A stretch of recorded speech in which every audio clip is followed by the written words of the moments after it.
What's up, everybody? This is your girl, Sheyi, and this is Don't Go Broke TV.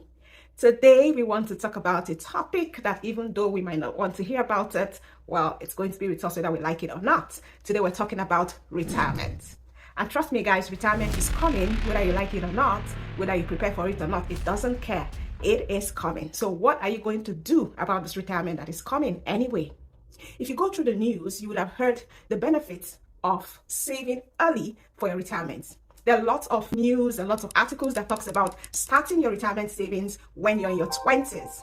But then what happens if you're in your 40s and you have no retirement savings? Now, to reiterate the point about investing early, the truth is, if you started investing when you were 20 or 22 and were investing just $100 a month in an account that was giving you, say, 10% returns, by the time you're 60, you would have gotten a little over $1 million. But say you did not start when you were in your 20s. You did not even start when you were in your 30s because what? Maybe you didn't know, or you didn't care, or you didn't realize that retirement was coming. Let's say you started investing that $100 a month when you were, say, 45 and you were going to retire at 66.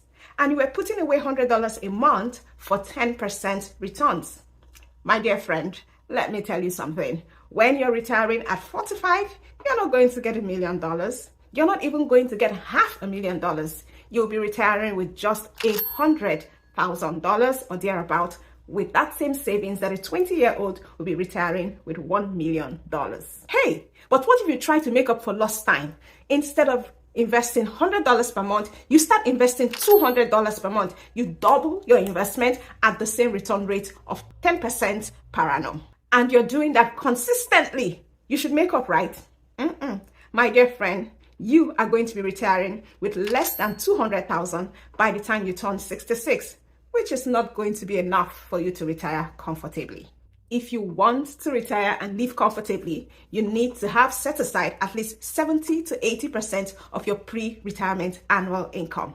Sometimes it is between $700,000 to $1 million, depending. Hey, but what if you started putting aside $500 every month and you're 45 years old? Well, by the time you turn 66, you're still going to be retiring with less than $1 million.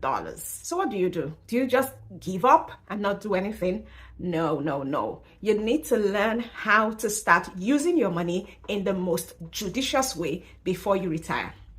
Now, basic statistics says that by the time you retire, like I said, you should have like 3 to 4 times of your annual pre-retirement income, which means that if your income was about $50,000 before you retired, by the time you turn 40, you should have at least $150,000 saved towards your retirement.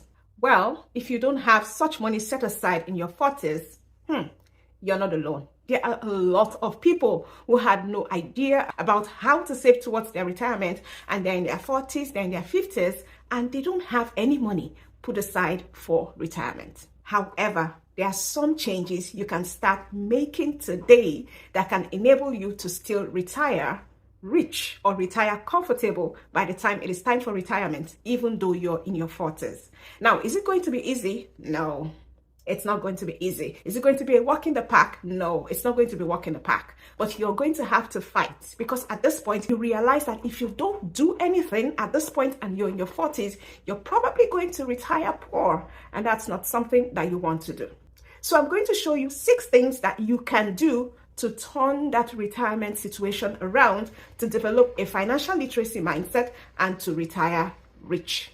Number 1 thing is that you need to start having the right mindset. Whoa, mindset. What has mindset got to do with it? How can mindset help me retire early? How can mindset help me retire rich? How can mindset help me have money? I'm going to tell you how. Well, the truth is, and I believe this with my entire being, if you don't have the right mindset, then every other thing you do is not going to matter. Mindset is the most important thing you can do if you want to retire comfortably and if you want to retire rich. If you wake up every day thinking, oh, I can't retire rich, oh, it is too late, oh, I have no money, then you have the wrong mindset. Because trust me, whatever you think about, it's true. If you believe you can, you can. If you believe you can't, you can't. There's nothing I can do about that. And there's nothing anybody can do about it if you believe so strongly that you can't do it. So whether you accept it or not, the truth is there's something called a poverty mindset and there's another thing called a wealthy mindset. If you have a poverty mindset, it is going to be very, very difficult for you to become wealthy, because you actually need to have a wealthy mindset. Think like a wealthy person for you to be able to accumulate any form of wealth. Now, how are you going to get this mindset? If you have a poverty mindset and you want to change to a wealthy mindset, well, you need to start reading books. Yeah, books is one of the places where you can actually get information that can change your mindset. You need to get financially educated. It is funny that it is those with a poverty mindset, those who need financial education the most, that are refusing to get any financial education. They are refusing to learn about finances. They are refusing to learn about budgeting and all of those things, just because they have that poverty mindset. And those with a poverty mindset, sadly, they surround themselves with other people who have poverty mindset. They are broke and they surround themselves with broke people. They are broke and they're learning finances from broke people. How can another broke person teach you about being wealthy when they themselves have not been able to help themselves? So you need to be able to pull yourself out of a poverty mindset. I'm not saying it's going to be easy to do, especially if you're in your 40s or if you're older, but it is possible. One more thing you need to do is that you need to get your family on board. So if you're married or you have a partner, you need to get your partner on board. You don't want to be that person who has that wealth mindset, but your partner has a poverty mindset. The two of you cannot work together except you agree. If you have children, you also have to bring your children on board. They are going to have to understand that some things are going to have to change because you're trying to build up money for your retirement. There are some things, nice things they might not get now. They might have to forfeit certain things for you to actually build wealth, not just for yourself, but also for them. All of you in your family have to change your mindset from a negative mindset or a poverty mindset to a wealthy mindset. Now, you can get all the tips and strategies of financial management, how to save money, how to get out of debt and all of that. But trust me, you can have all of that, but none of that is going to matter for you if you still have that poverty mindset. It is so important. It is not something that we can hold. It's not something that we can actually see, but it's something that is so important that it is the bedrock for you to be able to build any financial empire. The mindset is important. So now that we've gotten that out of the way and we understand how important mindset is, let us move to number 2. You need to have a strong financial foundation. It's just like building a house. You are building a financial house. And if you want to build a house, what is the first thing that you do? You dig the ground and then you build the foundation. Because if you don't have a strong foundation, no matter how beautiful your house is, it is going to topple if there are storms that beat against it. Same thing with building a financial empire or a strong financial life. Same thing if you want to retire rich or retire comfortable. You need to start with a firm financial foundation. Okay, now the bigger the financial empire that you want to build, the deeper and stronger your financial foundation, right? Just like the bigger the house or the taller the building you want to build, the deeper and stronger your foundation needs to be. Now, for you to start building your foundation, you need to do 2 things. Number 1, you need to start saving and you need to start paying off your debt, starting with your high interest loans, and you have to start doing that as soon as possible. Now, when I talk about savings is not investments. Savings, you're saving for emergencies, financial emergencies, health emergencies, or any emergencies. That's your emergency fund. And you're also saving to build up money for investments or to make purchases. When it comes to emergency funds, you have to try to have between 6 to 9 months worth of monies that can cover your living expenses. So if you normally would spend like 5,000 in a month, you want to have 5,000 times 6, which is 30,000, saved aside as your emergency funds, because what? Anything can happen now, right? Now, saving is not investment. And the reason why I say that is because this savings that I'm talking about for emergency funds is monies you put in your savings account. You're not putting it in the stock market. You're not putting it in mutual funds. You're not putting it anywhere else. You're just putting it in a savings account, and it's for emergencies. And that's why I do not advise you to put more than 6 to 9 months worth of monies for living expenses in a savings account for emergency funds, because why? Inflation is just going to be eating up at that money. Yeah, usually the interest that you get for a savings account is not as high as inflation, which means that you might be getting 1 to 2% in your savings account, and inflation is at what, 6 to 7%. You are actually losing money. You're not making money. But an emergency fund or a savings account that you put money aside for is for emergencies. Now, once you have started saving money, you need to start attacking your high interest loans, starting from credit card loans, maybe car loans, whatever high interest loans you have, and you need to start paying them down, starting with the loan that you pay the highest amount.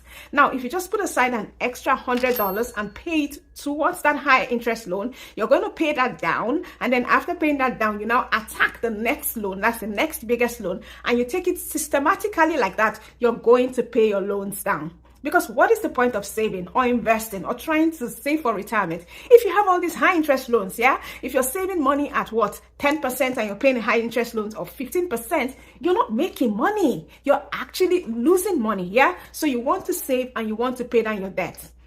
Another way that you can get money for you to save is that you can start selling off your crap, in quotes. Now, if you look around your room, look in your garage, you see a lot of things that you've kept there that you've never used.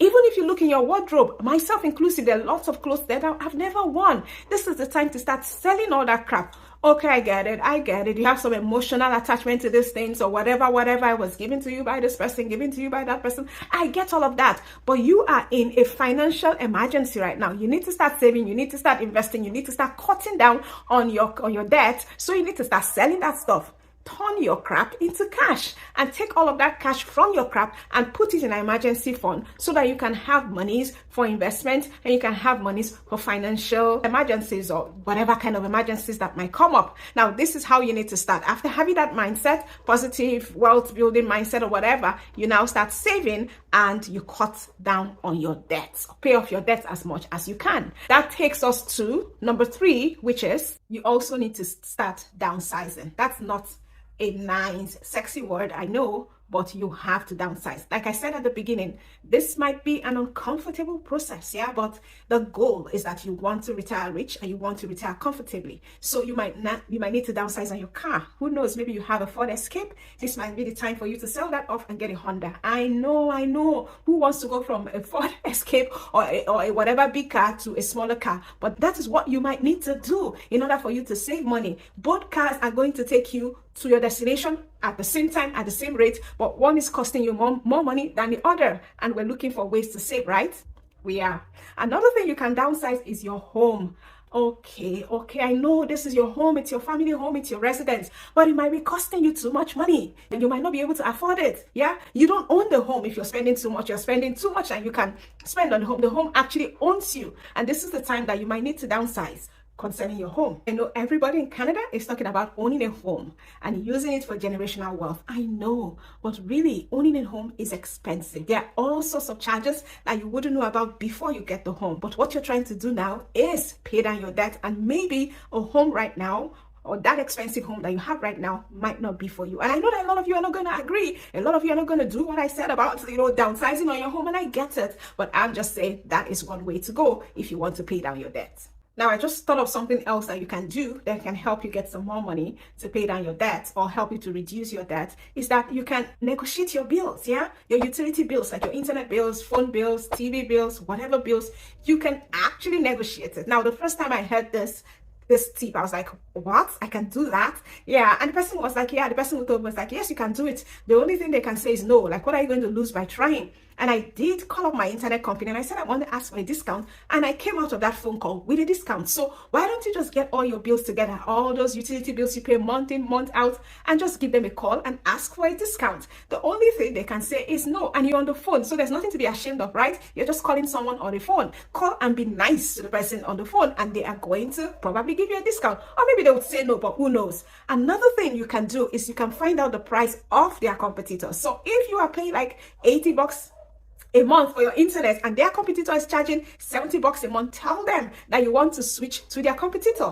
I've done that before. I did call my internet company. I was like, you know what? I want to close my accounts. And they were like, why? I said, I want to move to this other company because they are charging less. And they said, oh no, you've been a customer for this long. We can't let you go. What about if we offer you this? What about if you offer you that? And I left that phone call with a lot of discounts that I didn't think I was going to get. So you can do that. Just pick up the phone, be nice, ask for a discount, and who knows, you will come away from that with a lot of discount that will go towards reducing your debt.